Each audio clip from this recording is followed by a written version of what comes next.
Atos 18, verso 24 até o verso 28. Diz a palavra de Deus. Nesse meio tempo chegou a Éfeso um judeu, natural de Alexandria, chamado Apolo, homem eloquente e poderoso nas Escrituras. Ele era instruído no caminho do Senhor, e sendo fervoroso de espírito, falava e ensinava com precisão a respeito de Jesus, conhecendo apenas o batismo de João. Apolo começou a falar ousadamente na sinagoga. Quando Priscila e Áquila o ouviram falar, levaram-no consigo e com mais exatidão lhe expuseram o caminho de Deus. Quando ele resolveu percorrer a Acaia, os irmãos o animaram e escreveram aos discípulos para que o recebessem bem. Tendo chegado, Apolo auxiliou muitos aqueles que, mediante a graça, haviam crido, porque com grande poder convencia publicamente os judeus, provando por meio das Escrituras que Jesus é o Cristo. Vamos orar? Senhor Deus, estamos diante da Tua palavra, desse relato que o Senhor preservou da vida de Apolo, da igreja primitiva. E, Senhor, precisamos aprender muitas lições e aplicar a Tua palavra nas nossas vidas. Nos ajuda nesse momento, para que possamos entender as sagradas letras e colocá-las em prática nas nossas vidas. É o que pedimos em nome do Senhor Jesus. Amém. Muitas coisas deixam as pessoas felizes. Ser reconhecido, por exemplo, deixa alguém feliz quando nós fazemos alguma coisa e somos reconhecidos por aquilo. Alguém nos agradece. Isso deixa as pessoas, cada um de nós, felizes. Ter sucesso na vida são coisas que as pessoas buscam e ficam felizes quando alcançam seus propósitos, por exemplo, também. Mas se tem alguma coisa que deixa um crente feliz de verdade, é quando Deus usa ele para a sua obra. Se tem algo que deixa nós cristãos felizes, é quando Deus nos usa. Por exemplo, quando nós oramos por alguém, alguém pede uma oração para nós e às vezes nem é alguém da igreja, é alguém do nosso trabalho, é alguém da nossa família, é um vizinho. E ali nós percebemos que aquela pessoa fica feliz com aquilo. Quando nós anunciamos o evangelho para alguma pessoa e essa pessoa se converte, essa pessoa vem para a igreja, essa pessoa entende que só Jesus é o seu Salvador, são coisas que deixam um crente feliz. Quando nós somos usados por Deus, apesar das nossas limitações, nós ficamos felizes com isso. Por isso que o tema da mensagem de hoje é: seja usado por Deus. Seja usado por Deus. E Deus usa nós apesar das nossas limitações. Nós podemos lembrar de Pedro. Pedro, que era um pescador comum, uma pessoa comum. Ele era até às vezes impulsivo, ele era falho. Nós já lembramos de cara da vez que ele negou Jesus ali 3 vezes. E na sua impulsividade ele falou: não, eu vou com o Senhor aonde o Senhor for. E ele acabou negando Jesus. Mas Jesus o restaurou e ele foi muito usado na obra de Deus. Muitas vezes nós criamos modelos de pessoas que são usadas por Deus. Achamos que só pessoas perfeitas são usadas, pessoas com muitos dons, com muitos talentos. E é claro, Deus capacita cada um para a sua obra. Se ele vai chamar alguém para ser um professor da escola bíblica dominical, ele vai capacitar essa pessoa com o dom do ensino. Se ele vai chamar alguém para servi-lo no grupo de louvor, por exemplo, alguma habilidade musical vai precisar ter. Senão o negócio vai ficar meio estranho, né? Mas Deus capacita cada um de nós. Podemos lembrar da ordem que ele deu a toda a igreja, não só aos 12 discípulos, mas a toda a igreja. Uma ordem famosa que nós conhecemos muito bem. Vão, ou ide, né? E façam discípulos de todas as nações. Essa é uma ordem para cada um de nós. Nós precisamos ser instrumentos nas mãos de Deus. E como nós podemos ser usados por Deus? Nós vamos ver na história de Apolo algumas características de alguém que é usado por Deus. Em primeiro lugar, alguém usado por Deus é alguém que conhece a palavra. Como podemos ser usados por Deus? Conhecendo a palavra. Nós vemos aí nos versos 24 e 25. Antes disso, aí, nos versos 18 a 13, nós lemos que Paulo saiu de Corinto, acompanhado de Priscila e Áquila, rumo a Éfeso. E Paulo, ele estava indo para Jerusalém. Então, ele deixa Priscila e Áquila ali na cidade de Éfeso. Então, nós lemos que Paulo está nessa viagem.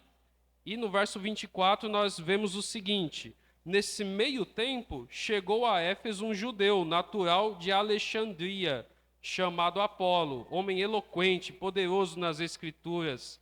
Ele era instruído no caminho do Senhor e, sendo fervoroso de espírito, falava e ensinava com precisão a respeito de Jesus, conhecendo apenas o batismo de João.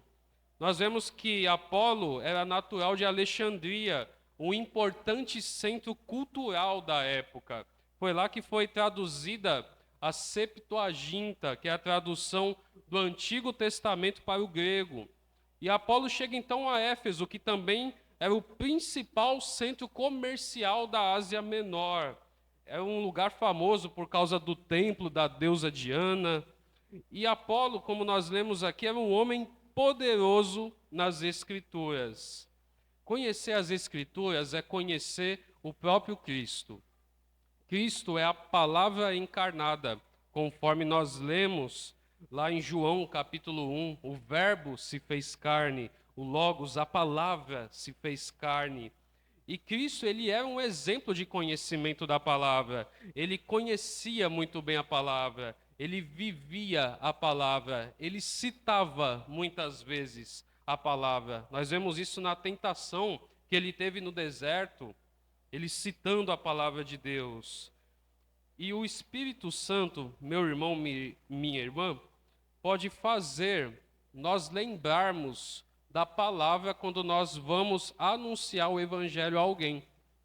O Espírito Santo pode fazer com que nós lembremos alguns versículos e capítulos que nós lemos. Para isso é necessário ler, primeiramente. Quando nós lemos, às vezes, quando vamos anunciar o Evangelho a alguém, nós percebemos que alguns capítulos ou versículos que nem lembrávamos, mas alguém traz uma dúvida e nós conseguimos responder aquilo. Então, leia a palavra, porque o Espírito Santo vai fazer você lembrar dela. As crianças aqui na nossa igreja, elas memorizam catecismo, não é assim? Estudam e memorizam, não é, crianças? Temos aí o Greg, o Luquinhas, muitas crianças aqui espalhadas na nossa igreja, graças a Deus. E muitos acham que isso é algo mecânico. Já houve quem dissesse que não serve fazer isso.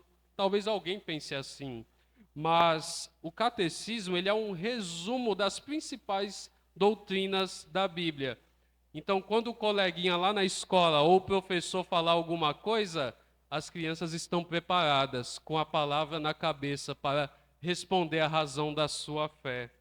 Por isso que nós fazemos isso. Os discípulos, cada um de nós, devemos ser profundos conhecedores da Bíblia. Jesus disse: o erro de vocês está no fato de não conhecerem as Escrituras nem o poder de Deus.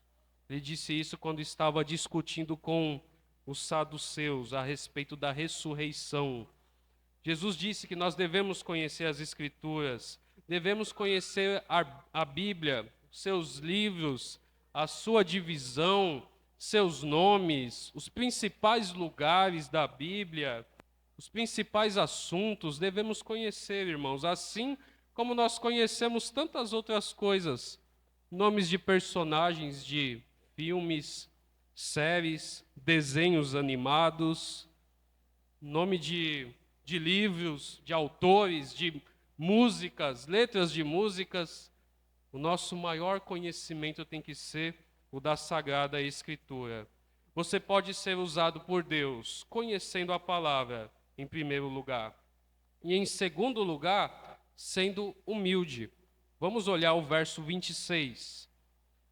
Apolo começou a falar ousadamente na sinagoga. Quando Priscila e Áquila o ouviram falar, levaram-no consigo e com mais exatidão lhe expuseram o caminho de Deus.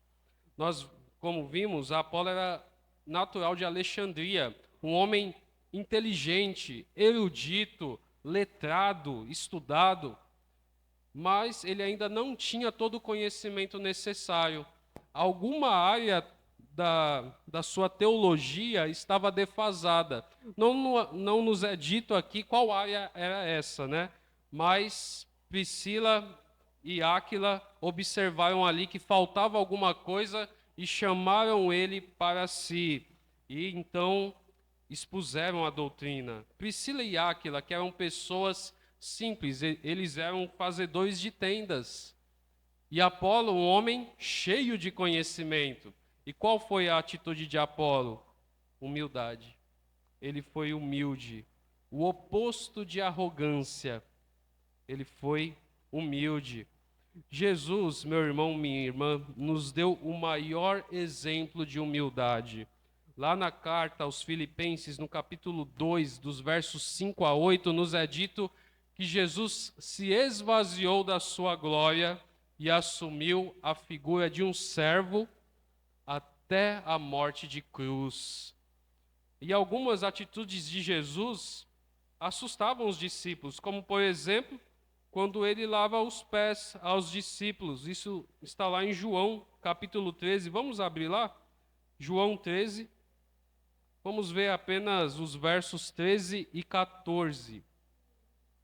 O Evangelho de João, capítulo 13, versos 13 e 14. Jesus lavou os pés aos discípulos e ele então diz aos seus discípulos: vocês me chamam de mestre e de senhor, e fazem bem, porque eu sou. Ora, se eu, sendo senhor e mestre, lavei os pés de vocês, também vocês devem lavar os pés uns dos outros.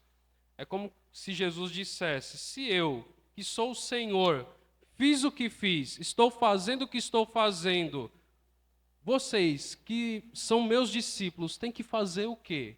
O que vocês devem fazer? Se eu sou o Senhor e estou servindo vocês aqui, lavando os pés empoeirados de vocês, como, irmãos, nós podemos ser orgulhosos diante de um Cristo tão humilde? Pare para pensar. Como você pode se orgulhar diante de um Cristo tão humilde? Como nós reagimos quando alguém chega e fala conosco alguma coisa? Será que nós somos orgulhosos diante de um Cristo tão humilde que nos salvou? Será que a nossa postura não deveria ser igual a dele? Adolescentes, sejam humildes. Não achem porque vocês estão tendo mais conhecimento na escola que vocês já sabem mais do que os seus pais, que os seus pais não têm mais nada para ensinar para vocês. Sejam humildes. Nós adultos, sejamos humildes. Sejamos humildes com todos à nossa volta. Idosos, pessoas mais maduras, sejam humildes. Como você reage quando alguém mais novo precisa falar com você? Seja humilde. O teu Salvador é humilde. Esteja pronto a receber instrução. Cultive uma postura de gratidão com aqueles que chegam para você como irmão e dizem: você tem que mudar isso aqui, meu irmão. Você tem que melhorar isso aqui. Você já faz muito bem isso, mas melhora essa área aqui. Muitas vezes, eu e você somos orgulhosos. Achamos que não temos que mudar nada, mas Deus usa pessoas para nos mudar.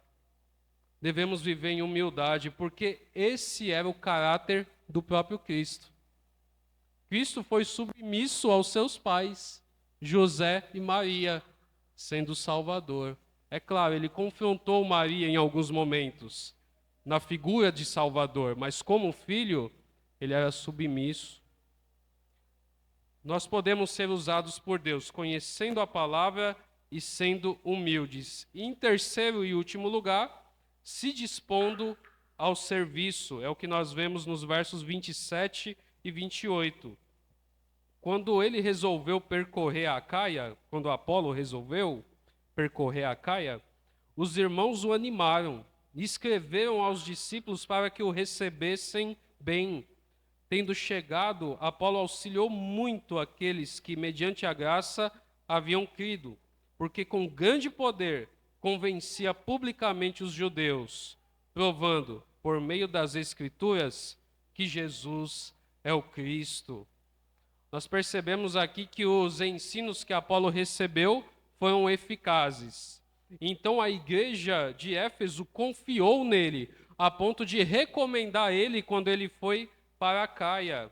Mais tarde, o próprio apóstolo Paulo mencionou, como nós lemos na liturgia, o presbítero Mateus leu, que ele tinha regado e Paulo tinha regado plantado, melhor dizendo, e Apolo tinha regado, mas Deus que deu o crescimento no fundamento de Cristo, né? Então Paulo reconheceu que Apolo era alguém usado por Deus. Meu irmão, minha irmã, ofereça os seus dons para servir a Deus. Ofereça a sua vida a Deus. Sirva a Deus na igreja local. Sirva a Deus no seu trabalho. Sirva a Deus na sua vizinhança. A sua vida não está restrita aqui na igreja. Cristo é o exemplo supremo de serviço. Ele mesmo declarou lá em Marcos capítulo 10, verso 45, o Filho do Homem não veio para ser servido, mas para servir e dar a sua vida em resgate por muitos. O serviço requer muitas vezes sacrifício, como foi o sacrifício de Jesus. Nós muitas vezes não precisamos morrer como Cristo morreu por nós, mas sacrificamos o nosso tempo, nosso dia a dia, as nossas forças, mas a recompensa é maravilhosa. Nós somos, nas palavras de Paulo, embaixadores do reino de Deus. Somos representantes do reino. Muitas pessoas que são representantes de algumas empresas aqui na Terra, né, no nosso contexto, se orgulham. Aqueles que são representantes da Nestlé, representantes da Coca-Cola, dos Correios, né? As pessoas se orgulham, eu estou carregando o nome da minha empresa que dá o meu sustento. Pois bem, meu irmão, minha irmã, vocês são representantes do reino de Deus. O reino que te sustenta. Não espere estar perfeito ou pronto para servir. Muitas pessoas acham que precisam estar perfeitos para servir a Deus. Assim como Moisés, lá em Êxodo capítulo 3 e 4, Deus está chamando Moisés, ele dá uma série de desculpas. Ele fala, quem sou eu para ir a Faraó? Senhor, eu não sei falar, eu não sou eloquente. E nós sabemos que Deus usou Moisés. Um missionário chamado William Carey, que conhecido, né, ele é conhecido como o pai das missões modernas. Ele era uma pessoa muito simples, ele era um sapateiro, uma pessoa quase sem educação. Enquanto ele lia as Escrituras, o versículo da grande comissão, vão e façam discípulos, ele se sentiu chamado para isso. E então foi se qualificar, se tornou missionário, foi para a Índia, traduziu a Bíblia para vários idiomas, fundou escolas, plantou igrejas, plantou bases missionárias. Foi muito usado por Deus na sua pequena força. Como nós podemos nos dispor ao serviço? As crianças, como vocês podem se dispor ao serviço? Olhando as coisas ao seu redor, Preste atenção no coleguinha que às vezes está com o sapato ali meio descolando, comentou que está com fome. Leve isso para alguém, seja um instrumento nas mãos de Deus.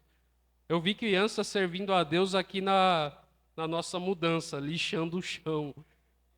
Todos nós podemos ser usados por Deus. Concluindo, Deus usa tanto os que têm dons aparentes, evidentes, quanto aqueles que aparentemente não têm nenhum dom, desde que estejam abertos a aprender, humildes para aceitar a correção e dispostos a servir.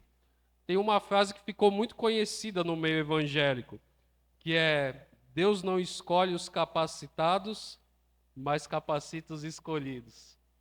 Uma frase muito conhecida, que não está na Bíblia, que é de Albert Einstein, mas que reflete uma verdade de Deus, que talvez num paralelo com um versículo bíblico, lá na segunda carta de Paulo aos Coríntios, capítulo 12, verso 9, nós podemos ver um paralelo, que é: a minha graça te basta, porque o meu poder se aperfeiçoa na fraqueza. Deus nos escolhe na nossa fraqueza e nos aperfeiçoa para o seu reino. Jesus escolheu discípulos que não tinham nenhuma capacitação, pescadores de peixes. E eles se tornaram pescadores de homens, evangelistas, plantadores de igrejas, pessoas usadas por Deus. Examine sua vida, avalie se você tem buscado crescer no conhecimento da palavra de Deus. Avalie se você tem cultivado ter um coração humilde, apesar das suas muitas qualificações. Avalie se você tem se disposto ao serviço e ore por isso, para que Deus te use na obra dele. Sirva você onde você está, sirva as pessoas, melhor dizendo, onde você está, as pessoas da sua família. Sirva a eles, homens, mulheres, sirvam uns aos outros, sirvam as pessoas do seu trabalho.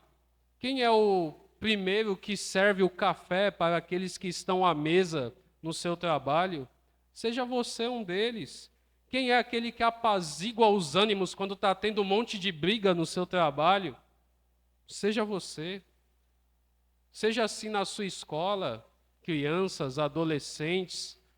Seja um exemplo, seja o melhor aluno da sala de vocês. E não é o aluno que só tira 10.